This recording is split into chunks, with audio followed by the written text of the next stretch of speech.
Aérogramme is presented by Pinarello, and Episode 3 is powered by the Pinarello Gravel Plus.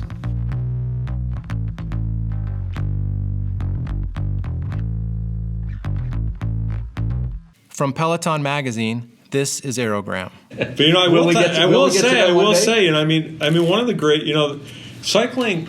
The problem with owning a cycling team. Can I tell you what the problem is? Yes, you can. The problem is you lose all the time. Well, you lose at least 90% of the time. Right, and that's just it's just an absolute bummer. Because I remember I was at Milan San Remo one year, and Fabian got second by like 2 feet. Okay. And he just came back to the team bus, and he was just so pissed off. And he had just spent 6 hours on the bike, and it was just pissing down rain. It was a miserable day. What race was that? It was Milan San Remo. Yeah. And he got second. It was just and it was a disaster. Oh. And there's like 200 guys lined up at the start, and one guy wins. If you own a football team, you win half the time. If you have any decent team. Yeah.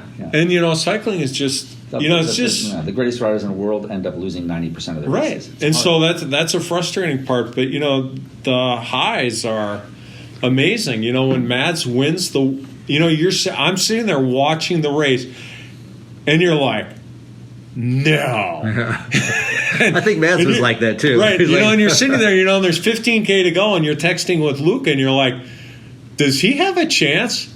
And Luke is like, he has a chance. Yeah.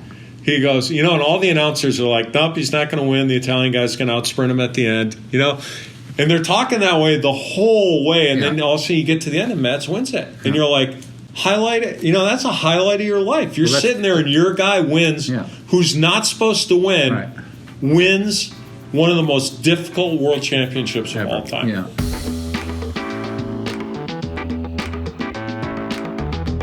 This episode details the transformative and inspiring nature of riding bikes.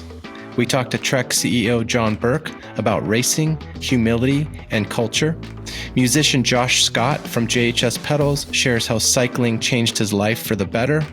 Ian Boswell explores how a crash at Tirreno Adriatico steered his life into another direction. And Jeff Selzer of Palo Alto Bikes retells the story of Avocet, Greg LeMond, and the soul of their 90-year-old bike shop. We finished the episode with a personal story about how 47 minutes will change your life. Really glad to meet you, John. Thanks for having me. John Burke was kind enough to talk to us about riding, racing, and culture.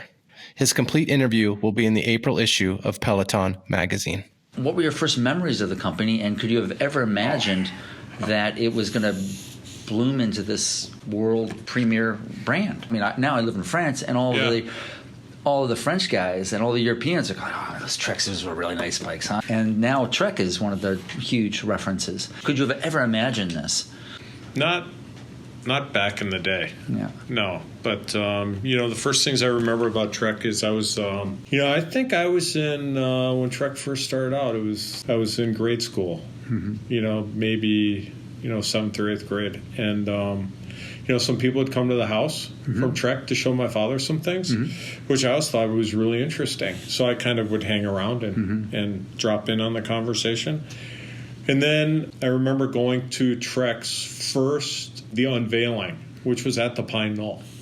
And I got taken out of basketball practice to go to that, which I was a little disappointed. I like basketball practice, but I got to miss half a day of school, which I was kind of happy about. And you were just outside of Milwaukee, is that right, at the time? In Heartland. Okay. And so I got to see the Treks. And, I remember that Bicycling Magazine was writing a big article on Trek. It was in Trek's first year. And it was going to be in Bicycling Magazine, and we would drive to the drugstore 5 miles away every night to see if it had come out. Oh, wow. And you know who the author was? Gary Fisher. No kidding. Wow. That's, those are the early days. And then my first job at Trek when I was in college, I worked in the warehouse.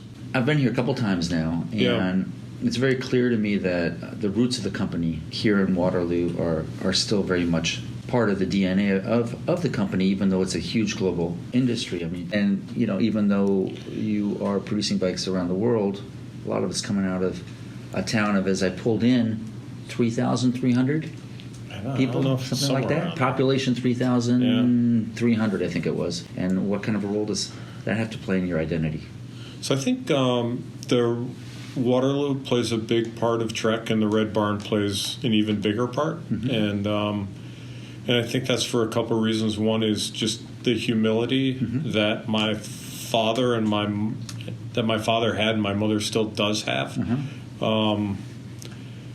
I think that's just the Wisconsin roots, is that we focus on other people, not on ourselves, and we're always trying to earn people's business, and we always want to take care of our customers. Right. And that was a big message from my dad. Right. And that message is really alive. And I think the other thing that the Red Barn really symbolizes at Trek is don't ever forget where we've come from. And I think it's a real point of pride. Like, we've made a lot of progress. We got a long way to go, but we've done some good things. And we have something here that we call see something bigger than the barn. Okay. And a lot of people saw that barn, and they saw 3 guys starting out a bike company. Yeah. And my dad saw something bigger. He always wanted to go bigger. He wanted to do bigger things, and he thought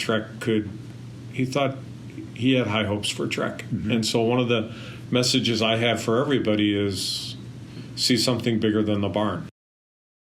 Trek is one of the only bike brands to, a lot of bikes sponsor teams. Obviously. Yeah. You're one of the only ones to be the title sponsor of a World Tour team. That's pretty amazing in today's market. What are the challenges and what are the advantages to that? So, one of the things we like to do at Trek is we like to be different. Is if you do the same thing that everybody else does, you just kind of end up in a sea of sameness. So we take a look at everything, whether it's a new road bike, whether it's a race team, whether it's a product introduction. We always try and figure out how can we be different. And we took a look at racing and we said, we've sponsored teams with product, and there were some good things about that and some bad things about that, and why don't we just own a team? And so, we went that way, and the good things are is that they're all employees. So when you want something, you can have it. It's like somebody needs to get a prototype tested, flies over to Europe, and they're riding it 2 days later. In the past, that communication would go on. Can they do it? Won't they? And now we get immediate product feedback. And if you're taking a look at racing, what racing does for us is you put the best athletes in the world on your product at an early stage in development, and you get that feedback. And I think because we're so tied into the team and because we own the team, I don't think anybody has anywhere near the capability that we have. So first and foremost, that's the biggest benefit. And the second benefit is that just we control things. Is like we have access to the team. We can use the team in a whole bunch of different ways, and I think that's helpful. And so we came to the conclusion we'd rather do that than sponsor a team. One of the things that's interesting about the team is as I mentioned before, I think you've done a really great job of bringing the two teams, the men's and women's team, together. The women's jerseys are some of the nicest jerseys in the Peloton, period. Agreed.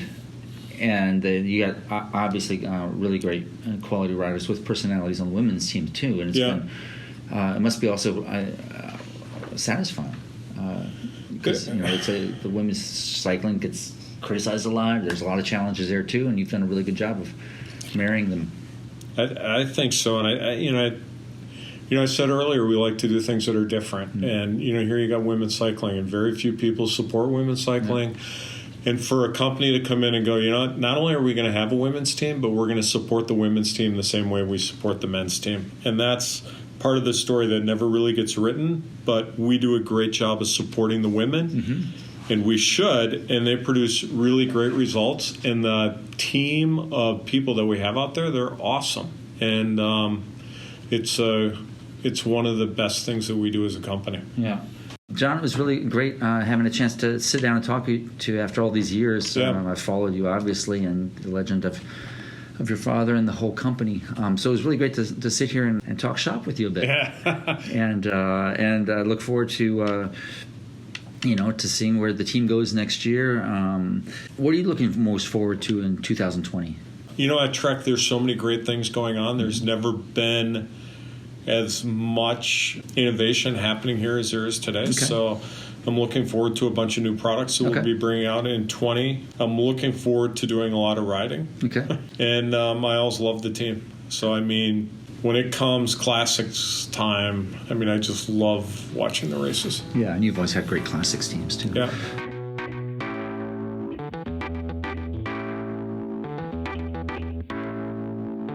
The Gravel Plus is chock full of Pinarello hallmarks, from ultra-high modulus T1100 carbon and an asymmetric frame design to an Onda fork and aerodynamics inspired by the Dogma F12. There's also a lower modulus gravel made of T700 carbon, but born of the same mold. To create the massive tire clearance and a good chain line, the drive side chain stay is just 14 millimeters wide and dropped considerably, a common strategy in gravel bikes.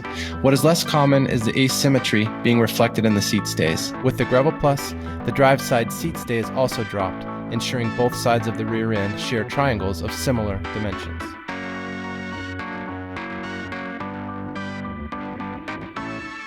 So, effects pedals and bicycles, which did you start first? Josh Scott is well known in music circles for his innovative guitar effects pedals and his popular YouTube channel, The JHS Show, with 187,000 subscribers. After 10 years of building his business, he turned to cycling to heal. Effects pedals and guitar for sure. Okay. I started in high school. So I'm tall. I'm 6'6", which we'll get into in a minute, which is fun. Okay. But I play basketball. Okay. But I was into guitar. I heard a Pearl Jam cassette tape on my brother's floor, and I freaked out. And I was like, I gotta have a guitar. Yeah. I get a guitar, and that kind of took over my life. And I joined a band, and then got in another band, started songwriting, and I turned into just full-time music. I graduated school, and I just decided college wasn't for me, and I was in bands. I toured, I did session work, I did hired gun electric player for people, but mainly I got really into engineering and producing and then playing guitar for people or whatever and writing. Mm-hmm. So I did all that for years and years, and then the pedal thing was an accident out of that. I had a broken pedal around 2006-ish. Yeah.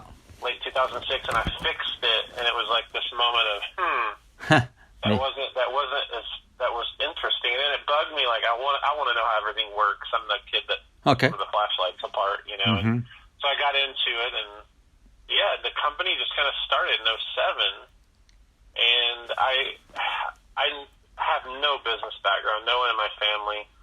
Now we're almost 12 years in and 25 employees. Oh, wow, you're that big. Every country, and it's been a wild ride. We hate demoing our own pedals. Yeah. Like a sleazy car salesman. And I just legitimately fell back in love with guitar through the history and sharing it. It's been really fun. Yeah. Cycling, the kind of your original question, I think this is a shady area because I got a bike. Basically where I was, there was this point about 9 years, this would have been, it was late 2016. Uh-huh. I was dealing with a lot of stress, anxiety from running a business and just it's taking over my life and traveling, and I was unhealthy. I just kept deteriorating, literally, mentally and physically. And I got a bike. And I remember getting on it and just being I got to do something. Mm-hmm. I got to do something. And so I remember riding 5 miles, and I felt like I was a pro athlete or something, just amazed. Yeah. And I just kept sticking with it. And then one day I would do these out and back routes. I got really into gravel. Yeah. Because I'm a kind of a hermit, an introvert. Yeah. My personality is put me in a dark room with a book or something. Uh-huh. And I think the anxiety was mainly just from constant stuff, every angle. And when I got out on a bike, it was just me. There was just nothing out there but me.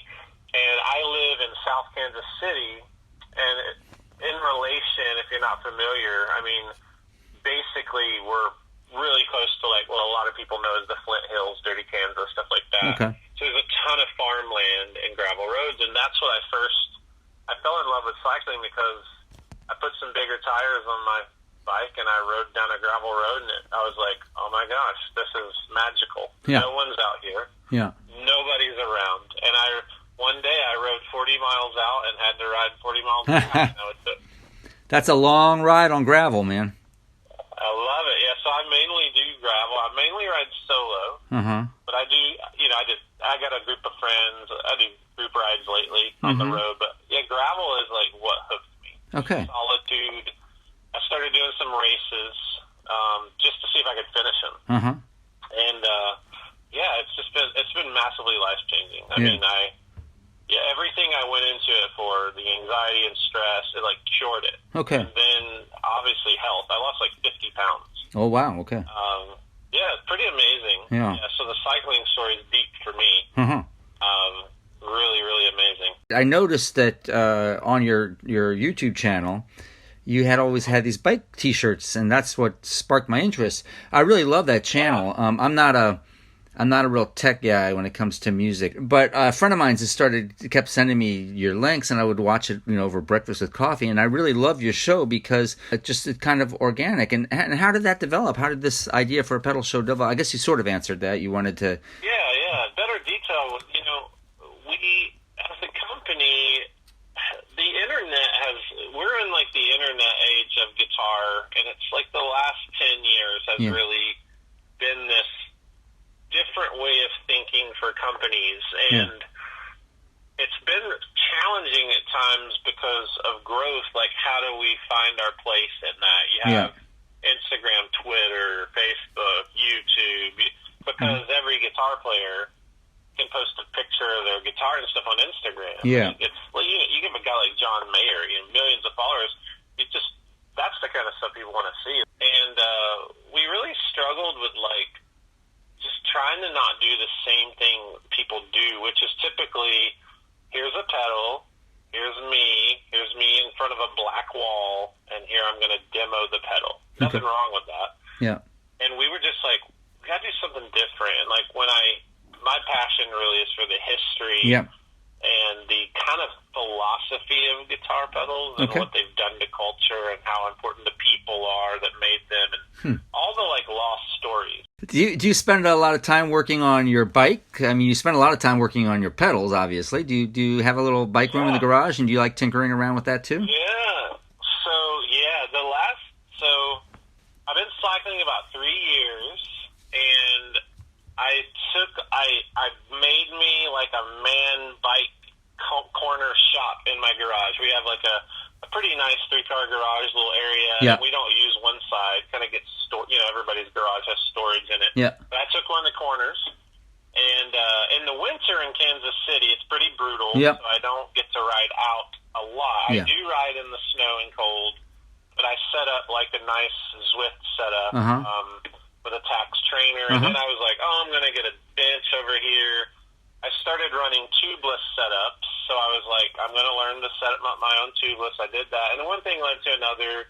I started learning, for me, it's kind of, here's the other thing, that's a good segue, little addition here is, with guitar pedals, I'm always the person that gives all the advice and consults and works on tour rigs. It's like, I have to play the know-it-all, and I do know, 20 plus years, you learn a lot. But with the cycling thing, it's been really fun because I get to see what some of my customers feel like. I've forgotten it. I'll be like, how do I change? What do I do with this derailleur? Yeah. I don't know. How do I get there? And it's so healthy for me to be like, I don't know what to do here. Is there a relationship between building effects pedals and riding your bike? Or is it more like of an escape and a way to kind of think up your next cool pedal? I definitely have the best ideas on the bike in the middle of nowhere because I used to listen to podcasts or music, and then about a year in, I was like, no, I don't listen to anything. I just listen to the wheels and what's around me. And something happens. A lot of my rides, I ride a lot of longer solo rides, so a normal ride for me is 50 miles or something, or I might do a century. and there's something magical around 40 miles. Yeah. And I just, my brain lets go.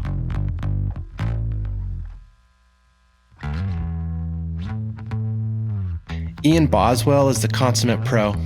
We had the pleasure to ride his Gran Fondo this fall, meet his family, and learn about his transition from World Tour Pro to what sounds like an equally, albeit different, career path in 2020.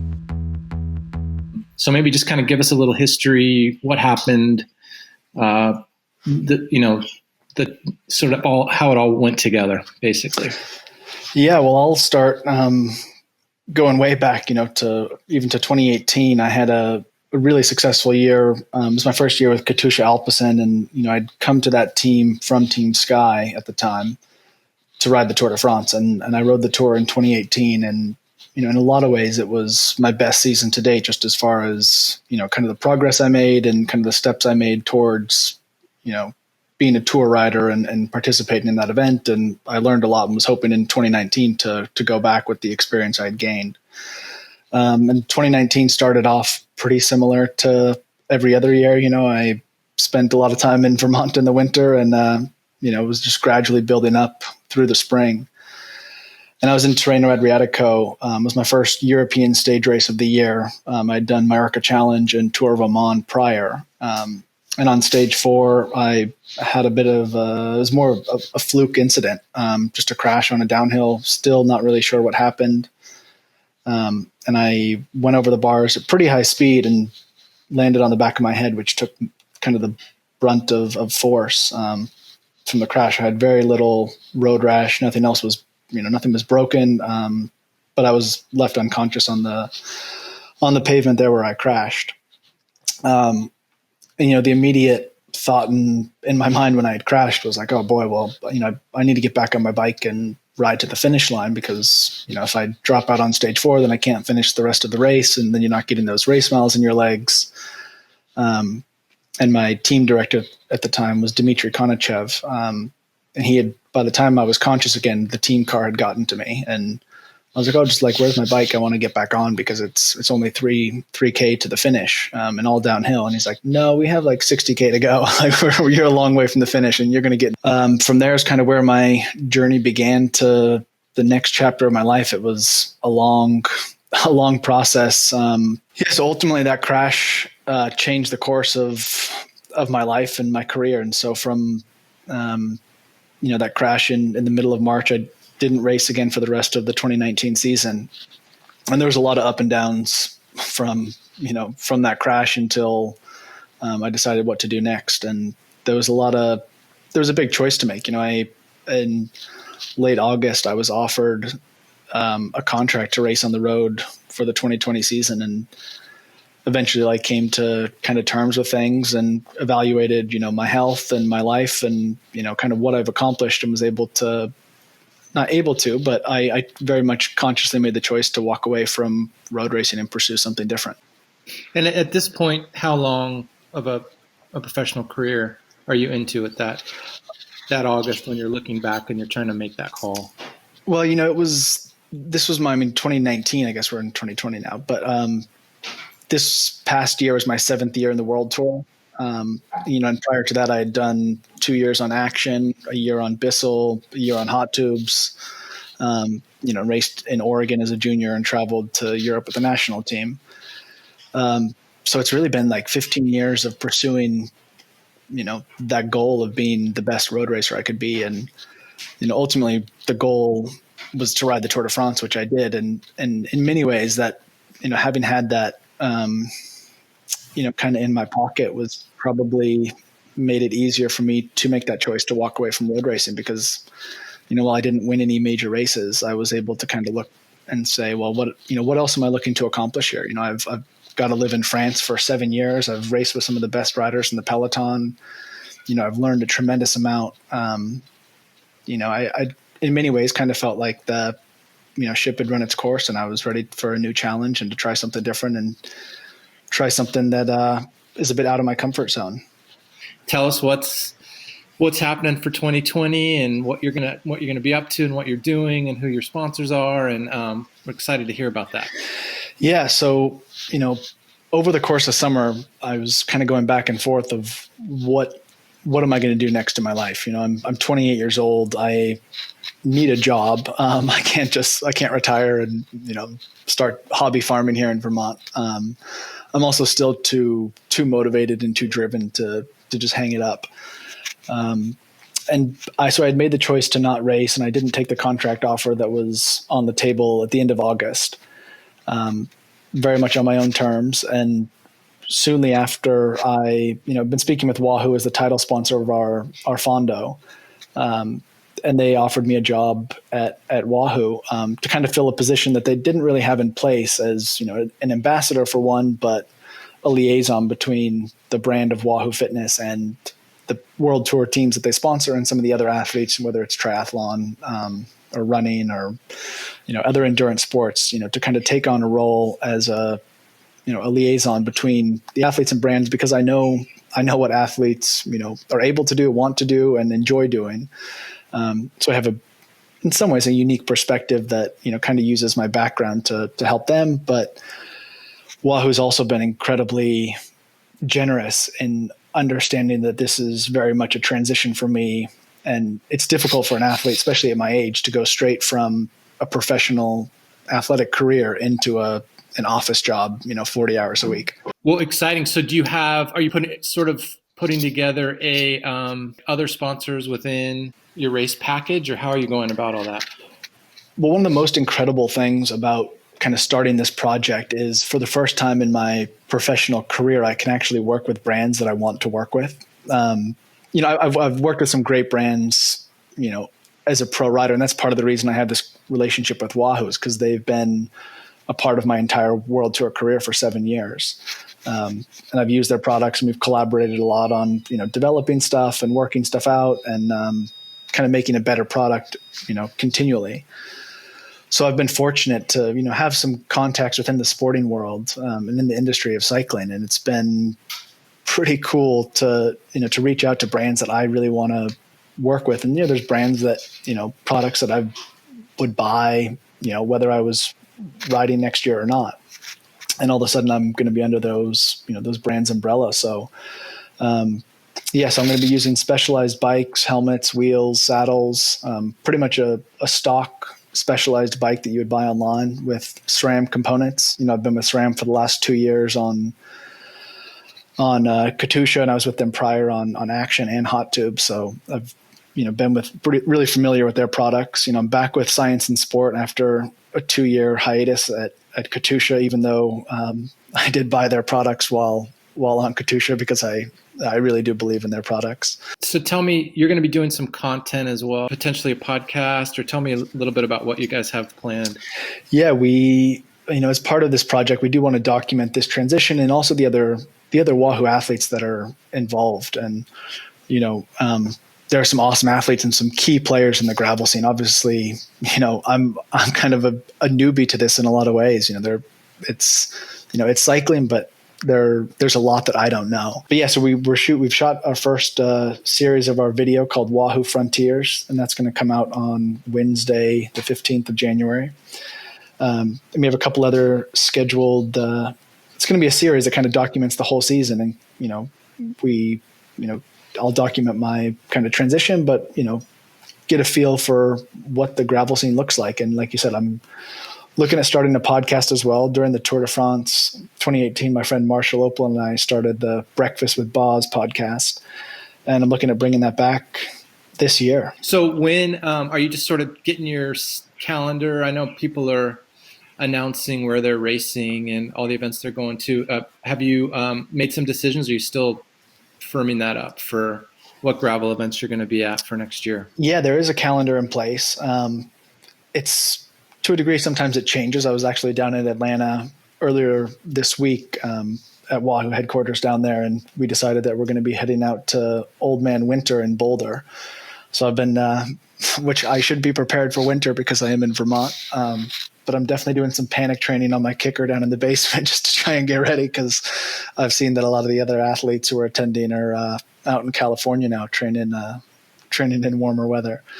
So that'll be the first event of the year. And then I'll be at Mid-South Gravel. I'll be out at Sea Otter, Belgian Waffle Ride, Dirty Kanza, Oregon Trail will kind of be my kind of coming home to Oregon and Bend, which is an awesome event. I love stage racing, and the gravel stage race sounds really cool. Probably be actually heading back over to the Tour de France after that for the few days in Nice to do some media and content stuff there. And then I'll be back for Rooted Vermont, Steamboat Gravel, and then I think our Peachum Fall Fondo.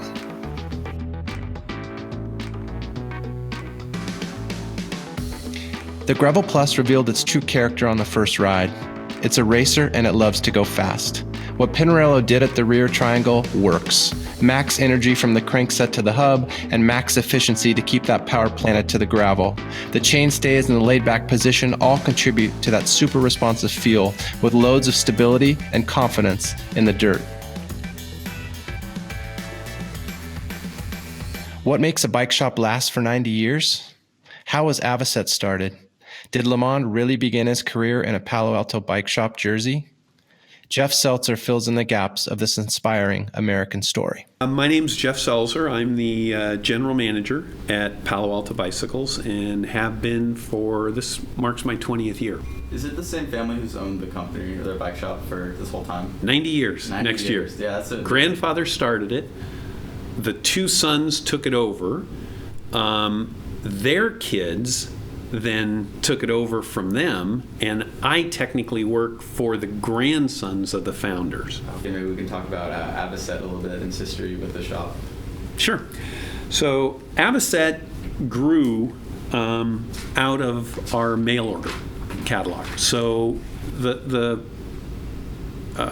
first few years of mail order catalog, essentially all they did was bring in, like I said, the European imports that nobody else around here was carrying, Campy and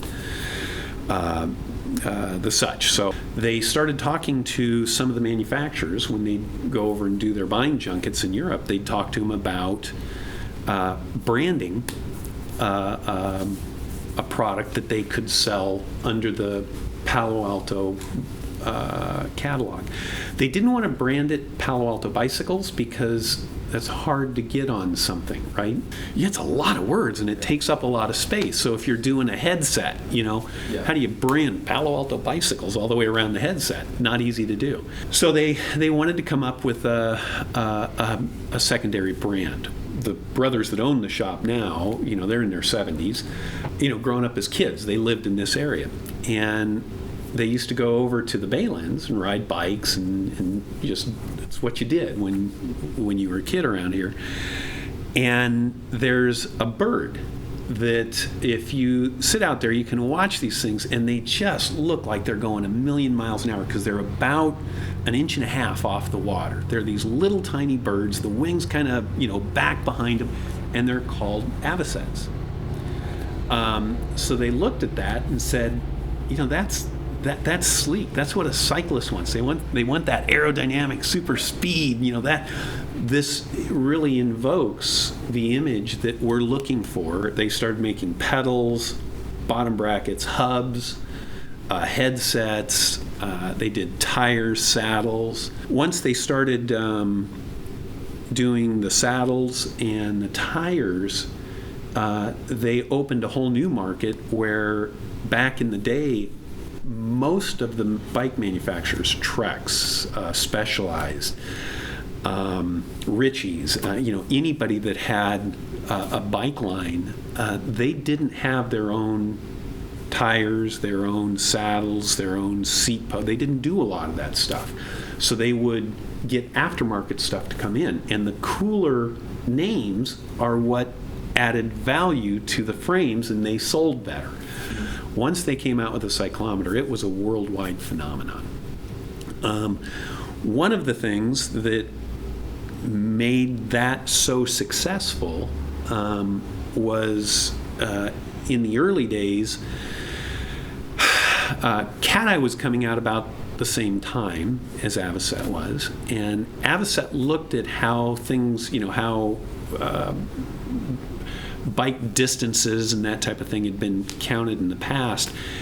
And prior to cyclometers, they had those little things that you put on your spoke, and every time the wheel came around, it ticked it off, and then you'd take that number and you'd do a quick calculation, and that'd tell you how far you went that day, right?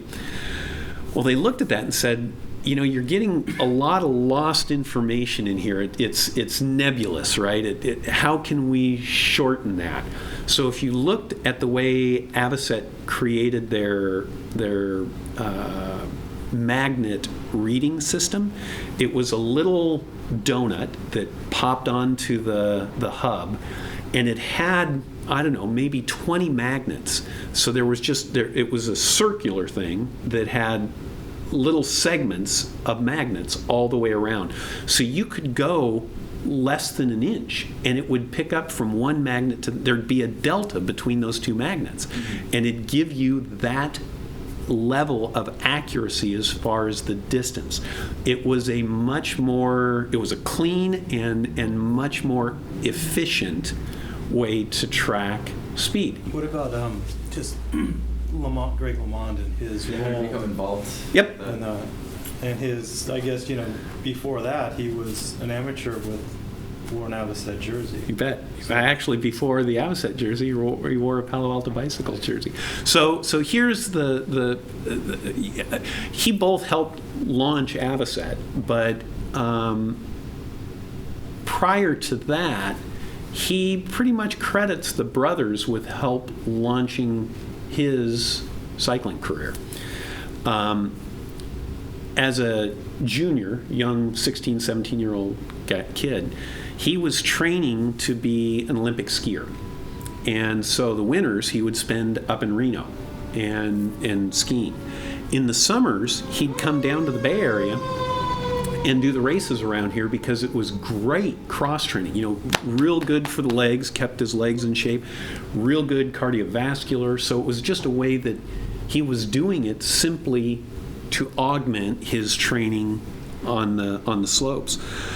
Well, the brothers saw him race a number of races, and they said, "You got to go to Europe. You would kill it over in Europe. You're at their level."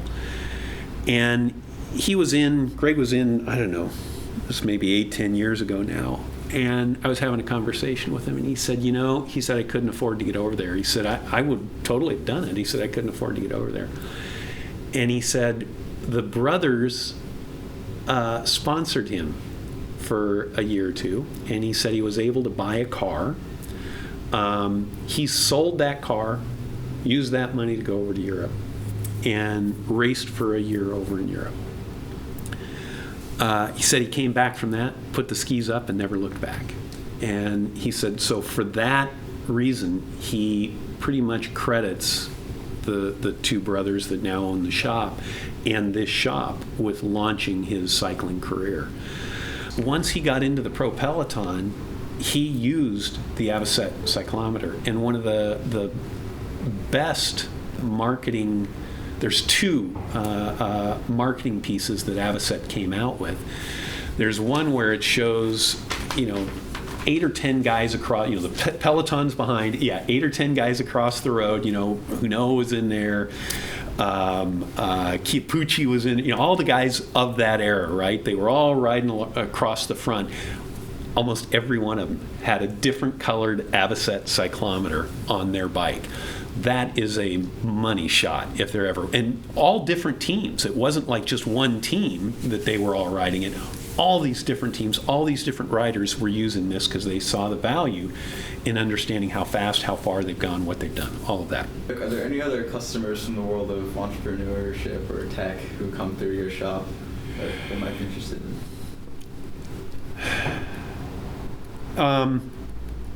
Yes, and I'm not going to tell you who.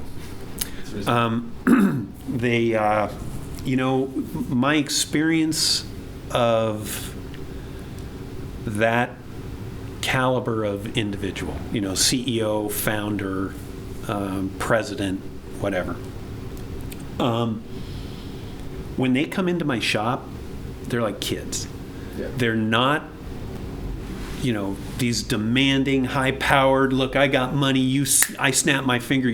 They come in and go, tell me about this bike. I'm so excited. I can't wait. They're it's a place where they get to be a human being and not the persona of the CEO, the president, the founder that they are.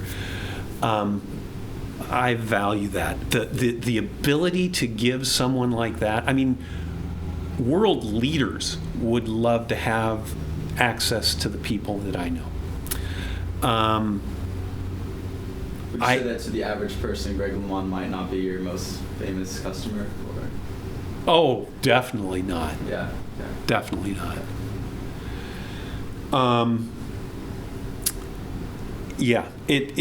There is a quality to cycling that takes you back to being a little kid, and the ability to be able. I don't care if you're, a working stiff or the, CEO of the biggest corporation in the world. If you get to capture that again for just a moment,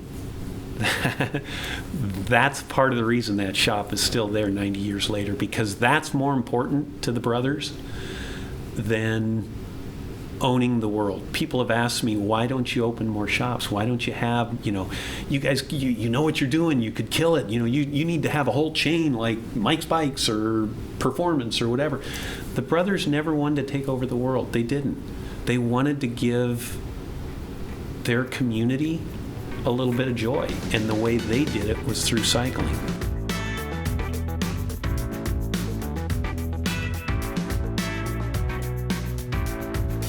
In a cycling life, there are always lulls in motivation and fitness.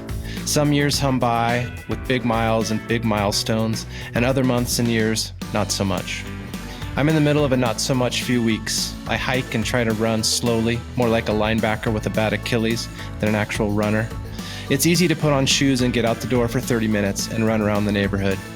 Much harder to plan a ride, kit up, and go out for a few hours. Hikes are great for podcast listening and as a break from all things for a few hours, but they aren't bike rides. In the end, though, nothing heals and transforms me like a bike ride. I know there are people smarter than me who write about flow states and cycling as meditation, and how the repetitive motion of pedaling, combined with a heightened state of awareness, does something magical to your brain and soul. It's all true.